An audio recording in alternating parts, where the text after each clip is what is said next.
తెనాలి ఐతే నగర్లో గత కొన్ని రోజుల ముందు ఇద్దరు మాల కులాలకు చెందిన జాన్ విక్టర్, రాకేష్, ఒక మైనార్టీ యువకుడు కరీం ముల్లాల పైన అక్కడి 2 town SI Ramul Nayak, 3 town SI Suresh బాబులు విచక్ష జ్ఞానం లేకుండా చాలా దారుణంగా నడి రోడ్లో కాళ్ళకు లాఠీలతో కొట్టి హింసించినారు.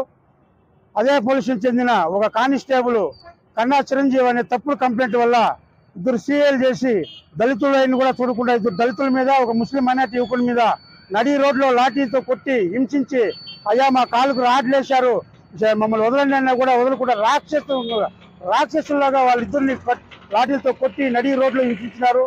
3 రోజులు పోలీస్ స్టేషన్లో పెట్టి హింసించే అవసరం ఏముంది? వాళ్ళు ఏమైనా తప్పు చేసింటే మీరు సెక్షన్లు పెట్టి కేసు కట్టండి.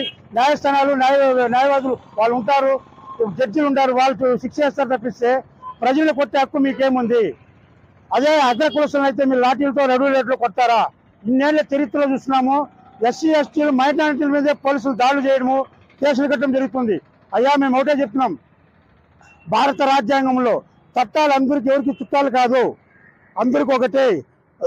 దయచేసి మేము ఒకటే చెప్తున్నాం, ఎవరైనా తప్పు చేసింటే చట్టపరంగా మీరు కేసు కట్టి కోర్టులో సబ్మిట్ చేయాల్సిన బాధ్యత మీ మీద ఉంది.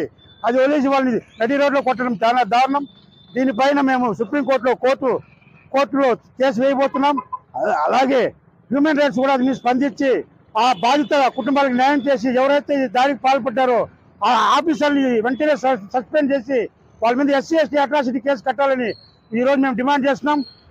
తొందరలోనే మేము తెనాలికి వెళ్ళి ఆ పోలీస్ స్టేషన్ ముట్టడి చేస్తాను కూడా ఈ సందర్భంగా తెలియజేసుకుంటున్నాం. జై భీమ్.